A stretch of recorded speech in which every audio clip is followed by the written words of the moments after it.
ഓം ശ്രീ സായിരാം. ഭഗവാന്റെ തൃപ്പാദങ്ങളിൽ സാഷ്ടാംഗം നമസ്കരിച്ചുകൊണ്ട് എല്ലാവർക്കും സ്വാഗതം. സന്ധ്യാവന്ദനം ഭാഗം 9, പഴംപാട്ടും പഴംപുരാണവും.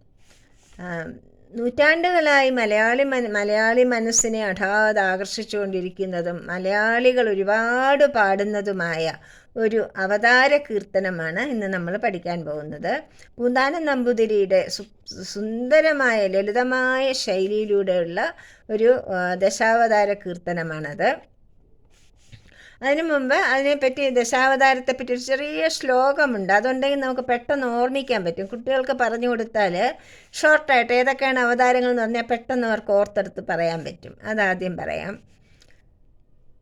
മത്സ്യകൂർമവരാഹശ്ച നരസിംഹേതി വാമന രാമ രാമേതി രാമശ്ച കൃഷ്ണ കൽക്കി ജനാർദ്ദന. പൂന്താനം നമ്പൂതിരി എഴുതിയ ദശാവതാര കീർത്തനം ഇതാണ്. കുട്ടികൾക്ക് പറഞ്ഞു കൊടുക്കണം. നാമം ചൊല്ലിച്ചാൽ മതി. സന്ധ്യാനാമം ചൊല്ലുന്നൊരു പതിവ് വെച്ചാൽ ഒരുപാട് കീർത്തനങ്ങൾ കുട്ടികളുടെ മനസ്സിന് ഒരുപാട് ഭാഷ നന്നാവും, മനസ്സ് നന്നാവും, അവരുടെ വിചാരങ്ങൾ നന്നാവും, അങ്ങനെ ഭക്തി ഉണ്ടാവും. എല്ലാം കൊണ്ടും ഈ കീർത്തനങ്ങൾ പഠിച്ച് കുട്ടികൾക്ക് ഒരു 10-15 മിനിറ്റെങ്കിലും വൈകുന്നേരം അമ്മയും മക്കളും കൂടി ഇരുന്ന് പാടുന്നത് വളരെ നന്നായിരിക്കും. അൻപോടു മീനായിൽ വേദങ്ങൾ വീണ്ടൊരു അംബുജനേത്രനെ കൈതൊഴുന്നേൻ.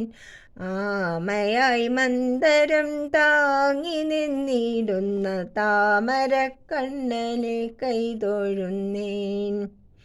ഇച്ഛേദിയെ പണ്ടു പന്നിയായി വീണ്ടൊരു ലക്ഷ്മി ഗണവനെ കൈതൊഴുന്നേൻ. ഈടേഴും മാനുഷകേസരിയായൊരു കോടക്കാർ വർണ്ണനെ കൈതൊഴുന്നേൻ. ഉത്തമനാകിയ വാമനമൂർത്തിയെ ഭക്തിയോടെപ്പോഴും കൈതൊഴുന്നേൻ. ഊക്കോടു ഭൂപതിമാരെ കൊല ചെയ്ത ഭാർഗവരാമനെ കൈതൊഴുന്നേൻ. എത്രയും വീരനായി വാണ ദശരഥ പുത്രനെ സന്തതം കൈതൊഴുന്നേൻ. ഏറെ ബലമുള്ള ശ്രീബലഭദ്രനെ സർവകാലത്തിലും കൈതൊഴുന്നേൻ. അയിന സംഭോക്കുവാൻ അവതാരം പൂണ്ടൊരു നന്ദകുമാരനെ കൈതൊഴുന്നേൻ.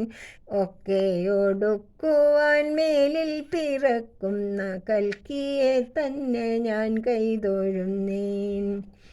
ഓരാതെ ഞാൻ ചെയ്ത പാപങ്ങൾ നീക്കുവാൻ നാരായണ നിന്നെ കൈതൊഴുന്നേൻ.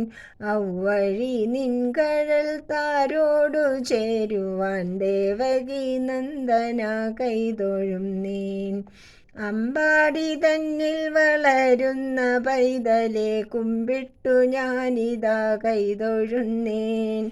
അക്കനമേറും ദുരിതങ്ങൾ നീങ്ങുവാൻ പുഷ്കരലോചന കൈതൊഴുന്നേൻ. നാരായണ ശ്രീ ഗുരുവായൂർമേവിടം കാരുണ്യവാരിധേ കൈതൊഴുന്നേൻ.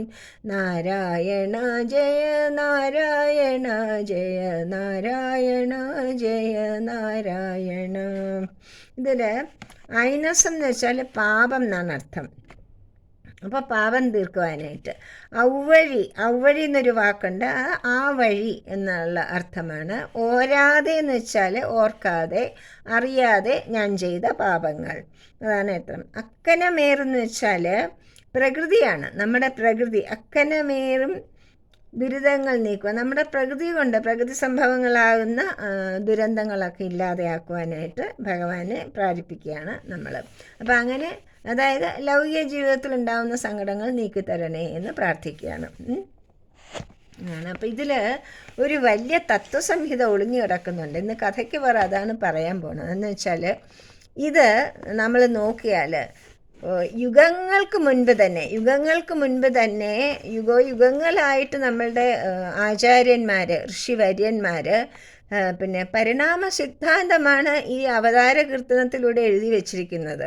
ഡാർവിൻ്റെ പരിണാമ സിദ്ധാന്തം എത്രയോ നാൾ കഴിഞ്ഞ് ഇന്നാളല്ലേ വന്നത്, കലിയുഗത്തിൻ്റെ ഇന്നാൾ. ഒരു എത്ര വർഷമായിട്ടുണ്ടാവും അറിയില്ല, വളരെ കുറച്ച് വർഷങ്ങളല്ലേ ആയിട്ടുള്ളൂ. അതിനൊക്കെ എത്രയോ കാലം മുമ്പ് തന്നെ ഭഗവാൻ അവതരിച്ച രീതി നമ്മൾ നോക്കുകയാണെങ്കിൽ ശരിയായിട്ട് പരിണാമ സിദ്ധാന്തമാണത് കാണിക്കുന്നത്. എങ്ങനെ നോക്കാം. അൻപോട് മീനായി, ആദ്യം വന്നത് മീനായിട്ടാണ്. അതായത് ആദ്യം പരിണാമ സിദ്ധാന്തം അനുസരിച്ചുണ്ടാകുന്ന ഭൂമിയിൽ ആദ്യം ഉണ്ടായത് വെള്ളത്തിൽ ജീവിക്കുന്ന അമീബ മുതലായ വെള്ളത്തിൽ ജീവിക്കുന്ന ജീവികളാണ് ആദ്യമായിട്ട് ഭൂമിയിലുണ്ടായത്. അത് കഴിഞ്ഞിട്ടോ ആമയായി മന്ദരം, ആമ അതായത് ജലത്തിലും വെള്ളത്തിലും കരയിലും ജീവിക്കുവാൻ പ്രാപ്തിയുള്ള പിന്നെ ഒരു മൃഗങ്ങളാണ് പിന്നെ ഉണ്ടായത്. അത് കഴിഞ്ഞിട്ട് പിന്നെ മൃഗങ്ങൾ ഉണ്ടാവുകയാണ്.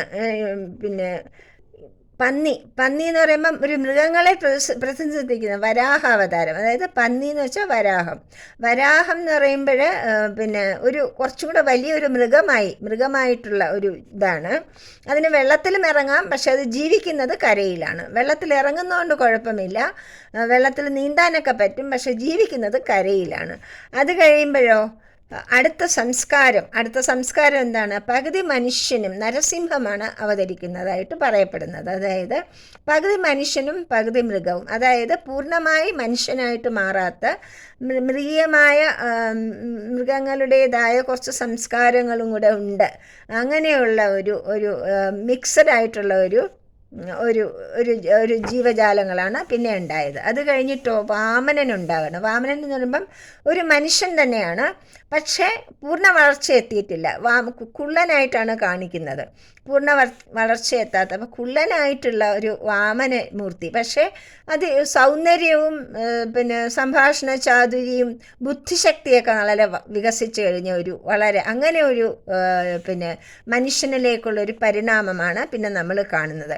അത് കഴിയുമ്പോഴെന്താ? ക്ഷത്ര തേജസ്സോടുകൂടി രജസിക് സ്വഭാവം, രാജസ സ്വഭാവം ഏറ്റവും കൂടുതലായിട്ടുള്ള പരശുരാമനാണ് പിന്നെ ജനിക്കുന്നത്. രാമേതി രാമശ്ച. ആദ്യത്തെ രാമൻ പരശുരാമനാണ്, രണ്ടാമത്തെ രാമൻ ശ്രീരാമനായപ്പോഴോ മാതൃകാ പുരുഷോത്തമൻ, ഒരു മനുഷ്യൻ്റെ ഏറ്റവും ഉന്നതമായ ശ്രേഷ്ഠമായ പരിണാമം അവിടെ എത്തുകയാണ് ശ്രീരാമനായി കഴിഞ്ഞപ്പം.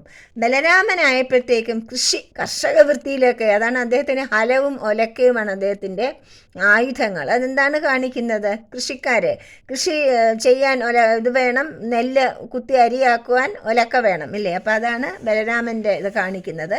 അതായത് മനുഷ്യനായി കഴിഞ്ഞിട്ട്, വാമനനിലൂടെ മനുഷ്യനായി കഴിഞ്ഞ് പിന്നെ വളർന്ന് രാജതേജസ്, ക്ഷാത്രതേജസ്, സാത്വിക ഗുണം, എല്ലാ ഗുണങ്ങളൊക്കെ ഇങ്ങനെ ത്രിഗുണങ്ങളിൽ താമസം രാജസികം സത്വഗുണം. അപ്പം ആദ്യമുണ്ടായ അവതാരങ്ങളൊക്കെ താമസ ഗുണങ്ങളുള്ളതാണ്. അത് കഴിഞ്ഞിട്ട് പതുക്കെ രാജസ ഗുണം വന്നു. പിന്നെ പൂർണ്ണ മനുഷ്യനായിട്ട് ഒരു മാതൃകാ പുരുഷോത്തമനായിട്ട് ശ്രീരാമൻ വന്നപ്പോഴത്തേക്കും സത്വഗുണപ്രധാനമായി മനുഷ്യൻ്റെ. അത് കഴിഞ്ഞിട്ട് പിന്നെ കർഷകവൃത്തി, രാജഭരണം അല്ലാതെ കർഷകവൃത്തിയിൽ ഏർപ്പെടുന്ന അതിനെ കാണിക്കാനാണ് ബലരാമൻ്റെ അവതാരം. പിന്നെ ശ്രീകൃഷ്ണൻ എന്ന് വെച്ചാൽ പൂർണ്ണാവതാരമാണ്. ഒരു മനുഷ്യൻ്റെ എല്ലാ ഭാവങ്ങളിലും എല്ലാ വേഷങ്ങളിലും പൂർണ്ണത കൈവരിച്ച ഒരു മനുഷ്യനായി തീർന്ന ആളാണ് ശ്രീകൃഷ്ണൻ പ്രതിനിധാനം ചെയ്യുന്നത്. അങ്ങനെയാണ് ഈ 10 അവതാരങ്ങളെ പറ്റി പറയുന്നത്. ഇനി വരുന്ന കൽക്കിയായിട്ട് വരുന്ന അദ്ദേഹം അധർമ്മങ്ങളെ ഇല്ലായ്മ ചെയ്യുവാനായിട്ട്, ലോകത്തിൽ ഓരോരോ യുഗങ്ങൾ കഴിയുന്തോറും അധർമ്മം വർദ്ധിച്ചുകൊണ്ടേയിരിക്കുകയാണ്. സത്യകൃതയുഗത്തിൽ ജനിച്ചവരാണ് മത്സ്യം, കൂർമ്മം, വരാഹം, നരസിംഹം, പിന്നെ വാമനമൂർത്തി. 5 അവതാരങ്ങൾ ഉണ്ടായത് കൃതയുഗത്തിലാണ്. ആദ്യത്തെ 5 അവതാരങ്ങളും കൃതയുഗത്തിലാണ് ഉണ്ടാവുന്നത്. അത് കഴിഞ്ഞിട്ട് പിന്നെ ദ്വാപരയുഗത്തിലാണ്, പിന്നെ ത്രേതായുഗത്തിലാണ് പരശുരാമനും ശ്രീരാമനും ഉണ്ടാവുന്നത്. ദ്വാപരയുഗത്തിൽ ബലരാമനും ശ്രീകൃഷ്ണൻ സ്വധാമത്തിലേക്ക് പോയ ദിവസം മുതലാണ് കലിയുഗം ആരംഭിക്കുന്നത് എന്നാണ് കണക്കിലാക്കി വെച്ചിരിക്കുന്നത്. അപ്പോൾ ഭഗവാൻ അപ്രത്യക്ഷനായി സ്വധാമത്തിലേക്ക് വൈകുണ്ഠത്തിലേക്ക് തിരിച്ചു പോയ ദിവസം മുതൽ കലിയുഗം ആരംഭിക്കുകയാണ്. ഭഗവാൻ ഭാഗവതത്തിൽ വിസ്തരിച്ച് പിന്നെ ഉദ്ധവർക്ക് ഉപദേശം കൊടുക്കുമ്പം വിസ്താരപൂർവ്വം തന്നെ പറഞ്ഞിട്ടുണ്ട് കലിയുഗത്തിൽ എന്തൊക്കെയാണ് നടക്കാൻ പോകുന്നത്. അത് അക്ഷരം പ്രതി ഇപ്പം നടന്നുകൊണ്ടിരിക്കുന്നത് നമ്മൾ കാണുന്നു. അത് ഒന്നിനും വിട്ടുവീഴ്ച, എത്ര യുഗങ്ങൾക്ക് മുമ്പ് എഴുതിയ പുസ്തകങ്ങളാണ്. അതിൽ ഇപ്പം നടക്കുന്ന കാര്യങ്ങളൊക്കെ ഒരു വരി വിടാതെ എഴുതി വെച്ചിരിക്കുകയാണ്. ഭഗവാൻ പോകുന്നതിന് പറഞ്ഞു കലികാലത്തിൽ ഇതൊക്കെയാണ് സംഭവിക്കാൻ പോകുന്നത്. അതിൻ്റെ മൂർധന്യത്തിലെത്തുമ്പം ഇനി ആർക്കും, ഭൂമിക്കും മനുഷ്യർക്കും ആർക്കും സഹിക്കാൻ വയ്യാതെ ഒരവസ്ഥ വരുമ്പോഴാണ് കൽക്കി അവതരിക്കുന്നത്. കൽക്കി അവതരിച്ചാൽ അധർമ്മികളെ മുഴുവൻ ധ്വംസനം ചെയ്യുകയാണ് ചെയ്യാൻ പോകുന്നത്. അത് കഴിഞ്ഞിട്ട് പരിണാമത്തിലോട്ട് വരികയാണ്, വീണ്ടും കൃതയുഗത്തിലേക്ക് വരും. അങ്ങനെയാണ് ഇതിൻ്റെ ഒരു പോക്ക്. അപ്പോൾ ഈ അവതാര കീർത്തനം നമ്മൾ പഠിക്കുമ്പം നമ്മുടെ ഇപ്പോഴത്തെ കുട്ടികൾക്ക് ഒരുപാട് അറിവുകളുള്ളവരാണ് അവർക്ക് ഒരുപാട് അറിവുകൾ കിട്ടുവാനുള്ള ഒരുപാട് മാർഗം. നമ്മൾ 2 വയസ്സായ കുട്ടിയും പാടുന്നു, ഫോൺ വിളിച്ച് കളിക്കുന്നു, ഫോണിൽ നമ്മളെക്കാളും നന്നായിട്ടെല്ലാം പറഞ്ഞു തരും അവരല്ലേ. അപ്പോൾ ആ ഒരു രീതിയിലാണ് നമ്മുടെ കുട്ടികളിപ്പം വളരുന്നത്. അപ്പോൾ അവർ ചോദിക്കുന്ന ചോദ്യങ്ങൾക്ക് നന്നായിട്ട് ഉത്തരം പറയാൻ നമ്മളെ കൊണ്ട് കഴിയണം. അപ്പം ഈ പിന്നെ എൻ്റെ കുട്ടിക്കാലത്തൊന്നും ഇതിനെപ്പറ്റി ചിന്തിച്ചിട്ട് പോലുമില്ല. ഇപ്പോഴാണ് കാണുമ്പോഴാണ് ഈ അവതാര കീർത്തനത്തിൽ ഇങ്ങനെ പിന്നെ പരിണാമ സിദ്ധാന്തത്തിൻ്റെ ഒരു ചരിത്രമാണ് അതിൽ പറയുന്നത്. സയൻറ്റിഫിക്കായിട്ടുള്ള, എത്ര ശാസ്ത്രീയമായിട്ടുള്ളൊരു കാര്യമാണ് പിന്നെ ഹിന്ദു സനാതനധർമ്മത്തിലെ അവതാരങ്ങൾ എന്നുള്ള ഒരു ഇതിലേക്ക്, ആ ഒരു പിന്നെ കാഴ്ചപ്പാടിലോട്ട് എത്തിയിരിക്കുകയാണ്. അത് തന്നെയാണ് എല്ലാവരും പറയുന്നത് ശാസ്ത്രത്തിനായിട്ട്. അപ്പോൾ അതുകൊണ്ട് നമ്മുടെ കുട്ടികൾക്ക് അത് പറഞ്ഞ് നന്നായിട്ട് മനസ്സിലാക്കി കൊടുക്കണം. കാരണം അവർക്ക് സംശയങ്ങളുണ്ട്. കാരണം ഒരുപാട് കാര്യങ്ങൾ പഠിക്കുകയാണ്. അന്യമതസ്ഥർ അവരുടെ കാര്യങ്ങളൊക്കെ പറയുമ്പം ഹിന്ദുക്കളായ കുട്ടികൾക്ക് ഉത്തരം മുട്ടി നിൽക്കുന്നു. എന്തുകൊണ്ടാണ് അവരെ ഒന്നും പറഞ്ഞു കൊടുക്കുന്നില്ല? അച്ഛനമ്മമാരും പഠിക്കുന്നില്ല, അവർ പറഞ്ഞും കൊടുക്കുന്നില്ല. അപ്പം നമ്മുടെ കുട്ടികൾ ഉത്തരം പറയാൻ പ്രാപ്തരാക്കി തീർക്കുക എന്നുള്ളത് ഇനി വളരെ അത്യാവശ്യമാണ്. അവർക്ക് ഭാവിയിൽ നിലനിൽക്കണമെങ്കിൽ അവർക്ക് നമ്മളുടെ സനാതന സംസ്കാരത്തെപ്പറ്റി നന്നായിട്ട് അറിഞ്ഞിട്ട് അവരെ എതിർക്കുന്ന, അവരുടെ സ്വന്തം മതങ്ങളെ പറഞ്ഞ് നമ്മുടെ മതത്തിനെ എതിർക്കുന്നവർക്ക് ഉത്തരം നൽകുവാനുള്ള കഴിവ് നമ്മുടെ കുട്ടികൾക്ക് ഉണ്ടാക്കി കൊടുക്കേണ്ടത് നമ്മൾ എൽഡേഴ്സിൻ്റെ, നമ്മളെല്ലാവരുടെയും മൂത്തവരുടെ ചുമതലയാണ്, കർത്തവ്യം തന്നെയാണ്. അങ്ങനെ പറഞ്ഞുകൊണ്ട് എൻ്റെ വാക്കുകളൊക്കെ ഭഗവാന്റെ പാദങ്ങൾ സംസ്കരിക്കുന്നു. സായിരാം. Thank you.